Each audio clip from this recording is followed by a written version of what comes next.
If you follow me on Instagram, you're probably aware that periodically I will do Instagram live Q&As. So I'll solicit questions from members of my audience and I will respond to them in a really pithy format on Instagram.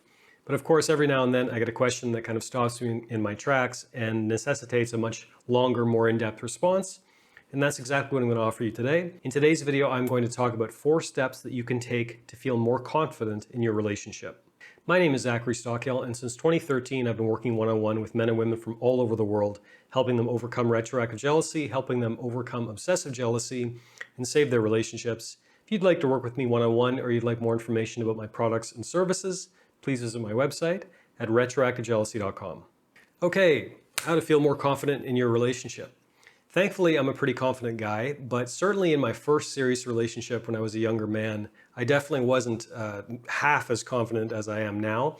Some of this probably is just a function of getting older and just caring less about what anyone thinks of you, which is probably my favorite part of getting older. That said, there are a lot of steps that I wish I knew more about when I was a younger man, when I didn't feel that confident in my relationship. By the way, if you've ever felt a lack of confidence in your relationship, I mean, join the club. This is an experience that I would imagine most men and women can relate to. You're certainly not alone. And thankfully, there are clear, proven ways out of feeling this way. The first tip I would offer is get clear on exactly what makes you precious and unique. Now, before you roll your eyes, I'm not just trying to, pep you up with some empty self-help talk and be like, oh, you're unique and everyone's unique and aren't we all wonderful, amazing snowflakes? Not exactly what I'm talking about here. I mean, get clear on the unique constellation of personality habits, of personality traits, of values. What is the unique constellation of everything that makes you you, that makes you unique, that makes you valuable, and that makes you interesting and valuable to the people around you? And I like framing it this way because maybe there are other people who are better looking than you, or who make more money than you, or who have a bigger impact in the world than you, or who are more financially successful than you, or whatever. By whatever metric you can think of, there are always going to be other people who are going to beat you, unless your name is, Jeff Bezos or something like that. I'm under no illusions as a man that I'm the best looking and I've got the best six-pack. I don't have a six-pack, by the way. Or that I make the most money, or I'm the smartest, I'm under no illusions about any of that. But I'm pretty confident in the fact that I'm a unique dude. The unique constellation of everything that makes me me is pretty interesting, frankly, and pretty rare. Now, I'm not going to run down all of my amazing habits and characteristics and stuff because that would be obnoxious. But the question really is, what makes you you? What is the unique constellation of everything that makes you you? And if you want to get clear about this, you can spend some time journaling and just remember things that people have told you about you that maybe you took for granted. Maybe you're a wonderful listener. Maybe you have a great sense of style. Maybe you have a wonderful ear for music. Maybe you're a great singer. Maybe you are just a really good friend, because that's very hard to find, by the way. Maybe you're a wonderful lover. Maybe you are really intelligent about certain key areas that your partner finds interesting and that other people find interesting. You get my point, but the whole trick is to get clear on everything that makes you you without relegating yourself to a few key categories such as, looks or money or anything like that. Every spirit is truly unique. And again, this is going to sound really woo-woo and out there to a lot of people, but it's a fact. Every human being on this earth is truly unique, and your partner sees something precious in the unique constellation that is you. My second tip is something that I tell jealousy sufferers all the time. In particular, people struggling with obsessive jealousy in their relationship, or what is often referred to as retroactive jealousy. Retroactive jealousy, of course, refers to unwanted intrusive thoughts, obsessive curiosity, and what I often call mental movies about your partner's past relationships and or dating history. This is something I tell jealousy sufferers all the time, and that is, human beings are selfish. My second tip is to remember that human beings are selfish and that your partner is with you for a reason. In all likelihood, your partner is with you for multiple reasons. As jealousy sufferers, we often sell ourselves short. We often don't give ourselves the pat on the back or the credit we deserve. We often kind of play smaller or think of ourselves as being a lot smaller than we really are. We're generally not as confident as we should be. We often don't trust words of affirmation that we may hear from our partner or our parents or other people. We often sell ourselves short. And as I often tell retroactive jealousy sufferers in particular, your partner is not with you, as an act of charity, because human beings are selfish. No one is going to stay with anyone very long unless they're getting certain benefits from that arrangement, unless they're getting certain benefits and certain rewards from being with you. So try to put yourself in your partner's shoes as much as possible. Try to, park your emotions at the door and just think rationally. Why is my partner choosing me? Why do they continue to choose me? Why do they get up every day and continue to say, yep, I'm all in on this person again and again and again and again? Why are they continuing to make that choice?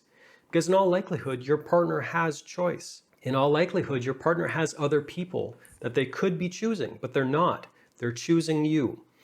And the question there is why? Why are they choosing you? Because again, they're not choosing you as an act of charity, or because they feel sorry for you, or they can't find anyone better, or anything like that. Of course, those cases exist, but they're pretty rare. So you can journal about this. Again, you can sit down and really get clear on, okay, what are some comments my partner's made about why they're choosing to be with me? What are some of the things that they have told me unprompted about how they feel about me? What do I bring to their table, so to speak? What do I have to offer them? And why are they choosing me over many, many others each and every day? The more you realize that your partner is selfish the same way as you are, the more you realize that they're not with you as an act of charity, the more you realize fully all of the benefits that you're bringing to their life, chances are very good that this will lead to increased feelings of stability and safety and confidence in your relationship. My next tip is in some ways maybe even the most important, or at least this will have probably the biggest impact on your confidence in your relationship. My third tip is to define and pursue personally meaningful and ambitious goals. Now, I talk about goals a lot. A lot of people struggle with the idea of setting goals. They don't know where to start. So I like the two qualifiers that I just added. Personally meaningful and ambitious. Ambitious and personally meaningful goals that have nothing to do with your relationship. So your goal can't be, I want to stay with my partner for the next 30 years, or I'm going to raise a wonderful family. Of course, those can be relationship goals, and those are important as well. But if you want to increase feelings of confidence in your relationship, you need to increase feelings of confidence in yourself as an individual. And one of the ways confidence is built is by setting ambitious, personally meaningful goals that have nothing to do with anything else, that are simply about you defining and pursuing exactly what you want, looking for ways to improve, looking for ways to learn, looking for ways to grow. Because your confidence will grow more and more the more and more you actually reach and even just pursue your goals. Your confidence will grow the more you're making progress towards your goals. So think about anything new that you want to learn, or anything new that you want to become, or changes you want to make, whether it's related to your fitness or your job or your income or your spirituality or your education or anything else. I mean, it can be anything you want. Because the other qualifier, aside from ambitious, is personally meaningful. So I have a number of goals that are personally meaningful to me, that have nothing to do with my amazing girlfriend. They're personally meaningful to me. In fact, they involve recording this video right now. Growing my business, putting out meaningful content that helps people is a huge goal of mine. And I have a number of very specific goals related to that, which keep me motivated and inspired all the time. I also have fitness goals. I also have creative goals. I also have some social goals. The point is they're personally meaningful to me, so you can't just take mine. They have to really resonate with you deep down.